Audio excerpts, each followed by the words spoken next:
Damien, with something this sprawling and ambitious, I guess I'm curious where you even start and what the gestation process is like for a script like this. I mean, how long are you researching it and thinking about it, and then what's the spark that kind of gets you to actually sit down and start writing? It took about, 12 years or so, I remember, of just kind of the thing gestating. At first,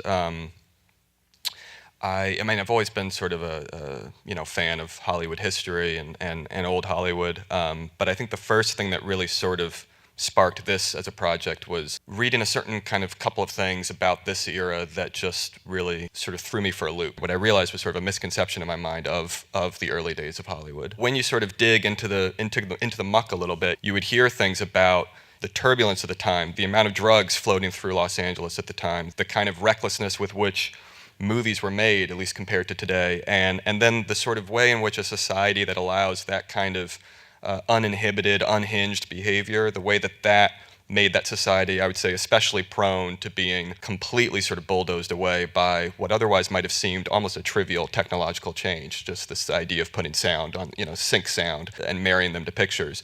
Something that had been tried in the early 20s, it had been tried in the mid-20s, there were even sound films in 26, but it wasn't until you get to 27, 28 where it just suddenly takes off. I think it helped usher in a whole set of new moral codes, a new set of kind of regulations, a whole new outlook on Hollywood that before that had really been this kind of Wild West, West Coast outpost, very separate from Wall Street, separate from the East Coast, separate from Broadway, almost antithetical and oppositional to those things.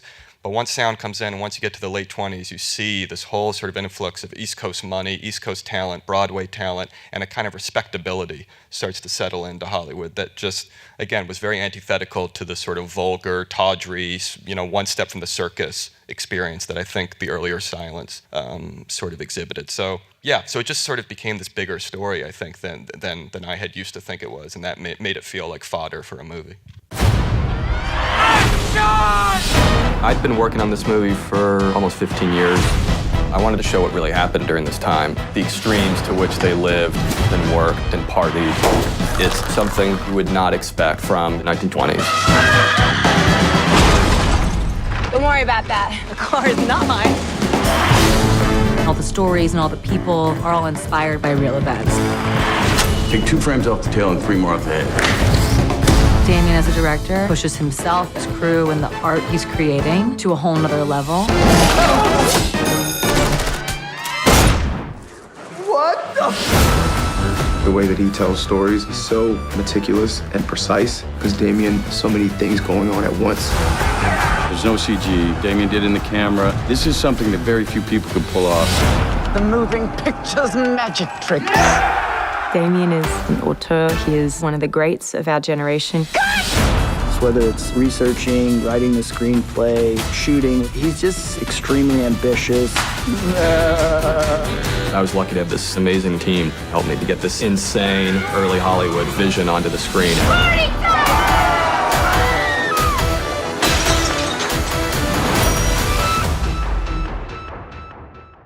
Yeah, well, Justin, I was fascinated to hear that one of your influences here was AC/DC, and I was wondering if you talk a little bit about what the kind of reference points were for you for this that were not 20s jazz. Yeah, we did talk about rock and roll a lot at the beginning. We knew we were going to use the lineup of a jazz band with the brass section, the rhythm section, at least for the on-screen stuff, and a lot of the score as well.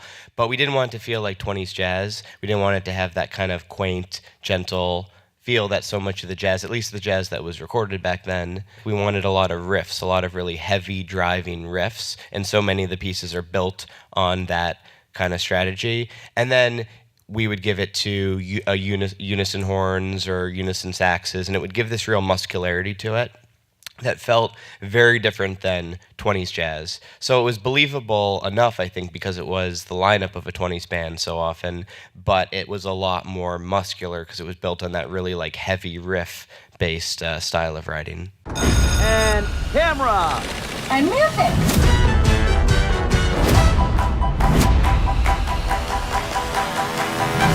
Our guiding principle for music was to be be rooted in the time, but to really push the edges of what we normally expect. I was blown away by the script. And once we started talking about what the score could be, what if we use the instrumentation of a 1920s jazz band, but hinting at rock and roll and modern dance music? I got very excited about it. We wanted music that was more aggressive. Hell yeah! More in your face. We've got to innovate. We've got to inspire. Justin has been working on this music even before we began shooting, so you feel that in the work. There's no doubt in my mind. This is a score for the ages. Justin's music gives me chills. It's really, really beautiful. So we want to build plateau, build plateau, build plateau. To get to play some of the songs brilliantly composed by Justin. You got those cameras pointed in the wrong direction. I mean, it was really cool.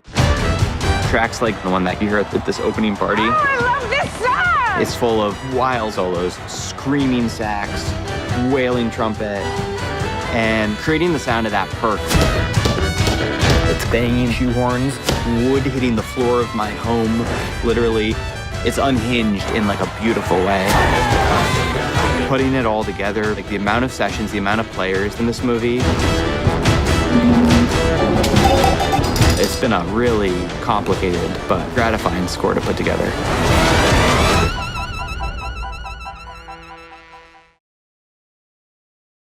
I feel like you're using the music a lot to tie everything together and give a kind of unity to this crazy, chaotic, sprawling thing. I mean, I think about the other movies that you've done with Damien, and they're ambitious movies, but they're essentially focusing on a couple of characters usually. Here, you've got a lot more, and I'm wondering for you, what some of the challenges were dealing with such a big ensemble and so many subplots, and how the music helped you kind of tie that stuff together. Yeah, I mean, I would say that this was the most challenging movie I think we've worked on together, and it was probably the hardest movie I've ever worked on. You mentioned the other movies, Whiplash, La La Land. I mean, those were two-handers. First Man is kind of a single character movie. Damien always knew, that this was going to be an ensemble. The whole idea was to show how these people come to Hollywood to be transformed. They come for a better life. They come to find a better version of themselves, and invariably they're transformed. The other thing Damien was clear about is just that we were going to be making a maximalist picture. So the style was going to be very overt out of the gate. We were just going to kind of throw in the kitchen sink. I mean, it was just go for broke. And but at the same time, because I think the storytelling Damien would always talk about with me had to do with contrast. And so we might start maximalist, but because of the journey that these characters are taking, we would invariably end up in different places. So sometimes we end up in a place where stylistically it's very quiet, or it's classically put together, such as the scene with Gene Smart and Brad Pitt. But yeah, I think Justin's music, which I had from the very beginning. I mean, as soon as I got dailies, I already had rough demos of Justin's score that absolutely helped kind of glue the chaos together, and also, gave me something to follow in terms of pace and rhythm. This up-tempo, often coked up energy was something that we could kind of bounce picture off of. For every scene where it was set to music, we kind of repeated this process, but it made way for what you see in the picture.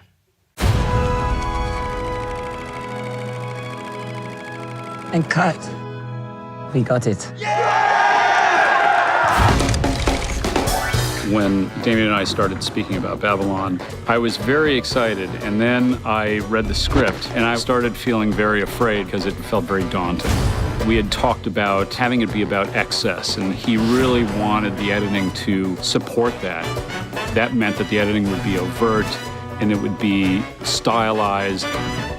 Our guiding principle in this movie was to demolish the expectations of a period piece, and everywhere we can, cut against that. Take 2 frames off the tail and 3 more off the head. One scene that's going to be extremely important is Nellie's first sound take. Sounds easy. I think it will be. Part of the editing challenge was to set up the mechanics of what goes into doing a sound take. We have to introduce this new character, the sound engineer. Hey, what is that? The slate boy coming in. Scene 17, take 1. Mark. The director calling action, giving screen direction. All these little fragments. Hello, Colin. Cut! And then try to create a rhythm with them. Mark. Action. Cut, Mr. Marknell. Action. Creating this feeling that would let the audience know that you were marching steadily toward something that was not a good outcome. Hello, Colin. No, you're Mark. Visual storytelling. That's something that Damien wanted to lean into, which is why it's a movie told with montages. Perfection. And cross-cutting. I've been very lucky to get to work with Damien and collaborate. Once he and I start working together in the editing room, a lot of these storyboard things really evolve and change quite a bit. We invent together in the cutting room. Eureka! And be like nothing anyone's ever seen.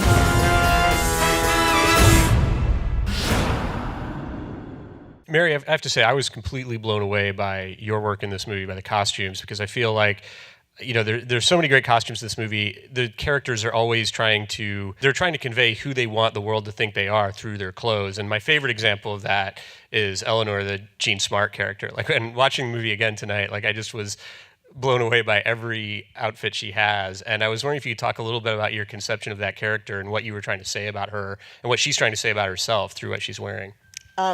Well, first we had the good luck to dress Jean Smart, who was not only statuesque and 5'10", which helped carry some of the concepts for her character. You know, when you first meet her in the movie, you recognize who she is amongst many other people at that party, and it's, you remember who she is, and then she continues that sort of outrageous depiction of herself. And it's just that this is her, she's wants to draw as much attention to herself as all the people that she's covering in her writing. So that was the idea, is sort of an eccentric approach. And like I said, having Jean play the part was an extra bonus. Mm-hmm. Mark.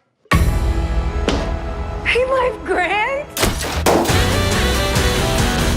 Babylon has by far the largest number of actors that I've ever dressed on a film. There are 7,000 costumes in this movie. Between background and 150 speaking parts. And principal cast members had about 15 changes. The hope is to demolish the expectations of a period piece, and especially of a movie about old Hollywood. Action! A lot of it was inspired by research, because the challenge was always find some inspiration that's from the 20s that doesn't look like your typical 20s. We talked a lot about how the characters largely define themselves through what they're wearing, especially people like Nellie Leroy. Oh, that came out of nowhere. Nellie comes from nothing, and if we could see that in a costume, then great. Honey, you don't become a star. You either are one or you ain't. Nellie's first outfit for this Hollywood party. My thought was that it was something that she could have cobbled together herself, like tap pants and a scarf that she put around the waist. And she's thinking, it covers what I need to cover, but it shows everything that I want to show. Oh, I love this song! She knows this is her chance to get discovered. And she does. Jack Conrad? This is Estelle. His fiance. Jack Conrad is sort of the uber movie star. Sound is how we redefine the form. My pitch for Jack was that he's such a big movie star that he's just not formal. Oh my God, JC! He wears a tuxedo to the parties, but other than that, we don't see him in a suit. We hand knit all of his sweaters. We built all of his clothes, like head to toe, everything. And he looks fantastic. Time to go make a movie. Manny, he wants to do anything related to movies. He's finally working for a big producer. When he starts assisting Jack, he has one sport coat until he gets successful. And then he's in this beautiful three-piece suit. Let's go! Take 2! It's imperative for me that the wardrobe is perfect, because you put it on, and if it's done right, you are the character. Cara mia. Jack, every single thing that my character wears is beautiful. The colors, the story behind the fabric. She has the best wardrobe in this film. Billy! The costumes always help. It makes you move differently, makes you feel differently about your character. Oh, why do I bother? The costumes were quite outrageous because we wanted it to be unlike anything we'd ever seen on film before. Mary, she had a sense of exactly what was needed from the first moment she read the script. She saw a challenge that was exciting. And she nailed it. Now, in terms of the look of the movie, I was wondering how, what Tom was saying about this being a maximalist movie, and it has such kind of wildly varying tones, and it's kind of a more is more movie. How does that inform the approach to the cinematography? It's definitely, the script and what Damien was looking for in our discussions was to not make it like a typically period movie, but rather our view or like a modern view of that. But I think the general idea was to be expressive, and for me, it felt also like you don't want to light it like in an artificial way, but rather actually see how it looked back then for real and go into that gritty reality of the dirt and the sweat and the heat and the dingy parts of the world and reality. And with the scope of the film being like so big, you wanted to be able to see everything in a way, like see everything in a big scope, but still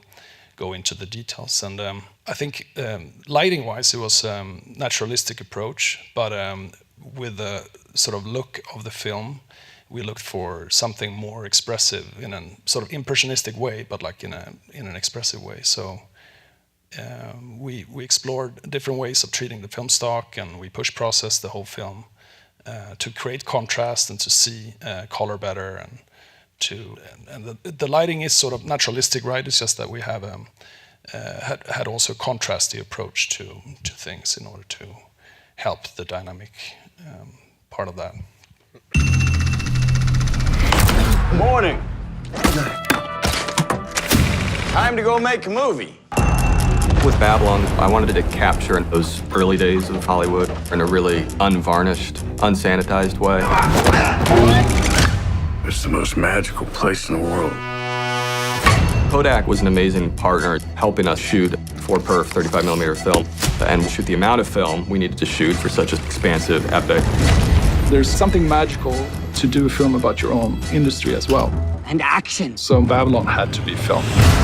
This business started on film. It felt like the only natural way to represent the spirit of who those people were. How they were making films was insane.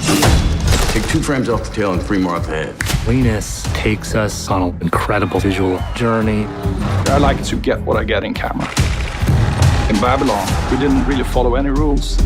We treated the film dramatically on day exteriors. I wanted to feel really deserty and pale, so I overexposed like 3 to 4 stops and push process.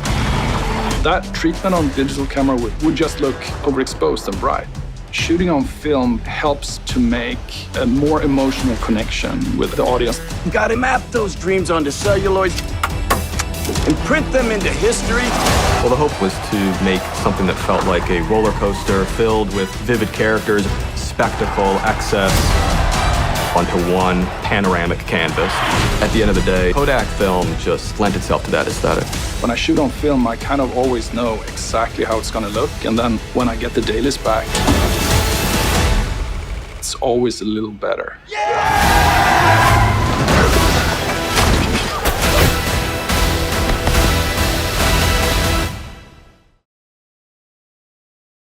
Flo, I'm assuming that the research on a movie like this for a production designer must be a lot of fun and also extremely arduous and thorough.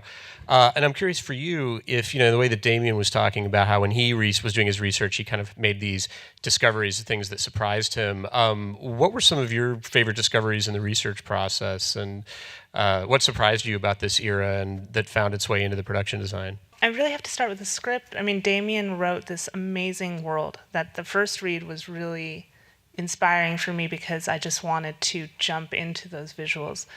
And the thing that surprised me was in 1926, when our story starts, Los Angeles was in its really early days of development. They were just starting to do all the urban planning, and we found this image of Beverly Hills in 1926 with this big dirt road and the singular palm tree. And we really connected on the fact that that was where we wanted the environment and the visual story to start. And we looked to a lot of research that ranged from the real depravity that was happening in Los Angeles. We found those census photographs of the homeless issues in the 1920s.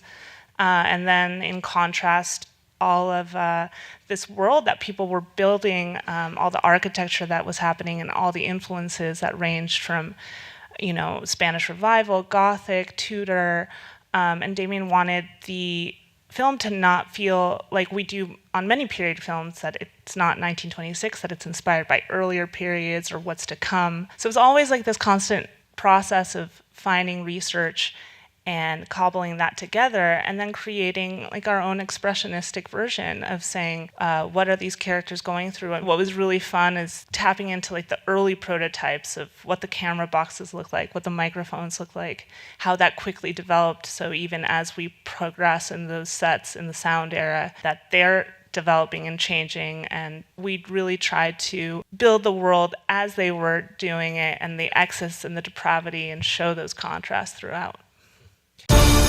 Let's roll, people! Let's go! Take two! Florencia Martin has brought back history in a way that has made it so alive. You're going to find a Los Angeles that you can taste and smell and touch because of her work. Go, please! In discussions with Damien about how he wanted the film to look visually, from the get-go, he said, I want to be very historically accurate.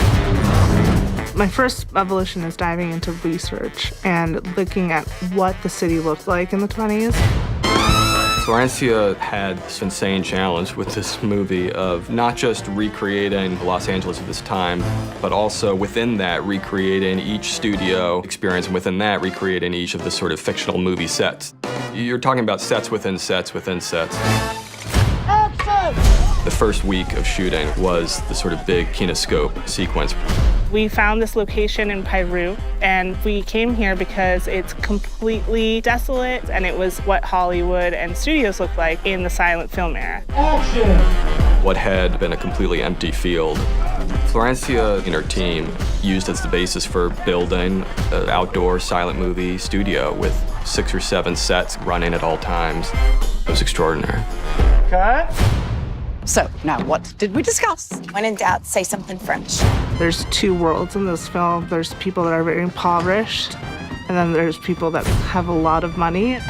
Looking at how we were going to shape those worlds by color was really important. Damien wanted to be bold with our color choices while still being historically accurate. Building sound stages, an entire 900-person battlefield, and 6 high-end homes, and doing historical recreations. Babylon is at the scale of these mythical movies you heard of in the past. We've got to innovate. We've got to inspire. What happens up on that screen means something.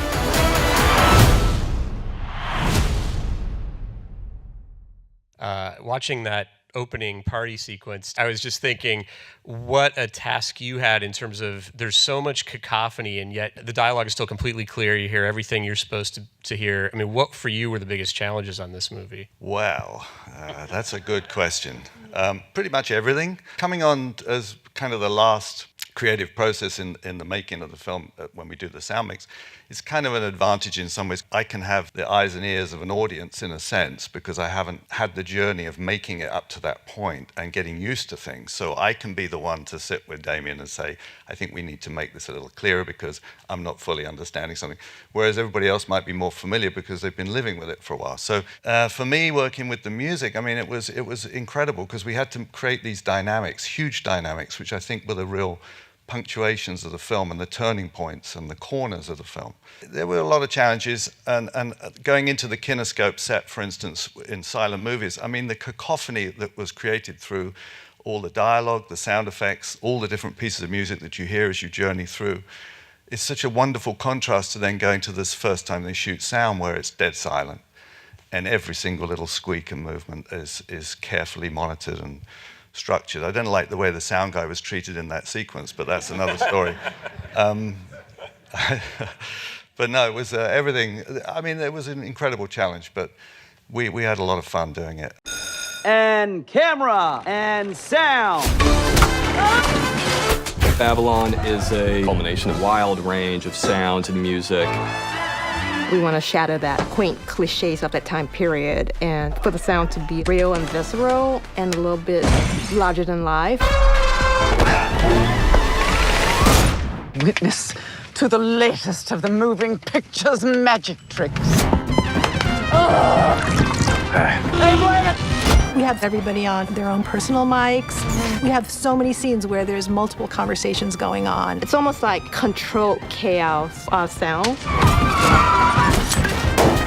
Sound is how we redefine the form. Sound! Sweetie, I wanted the film to feel like a circus, like a roller coaster. You know, it had to be a truly immersive sound experience.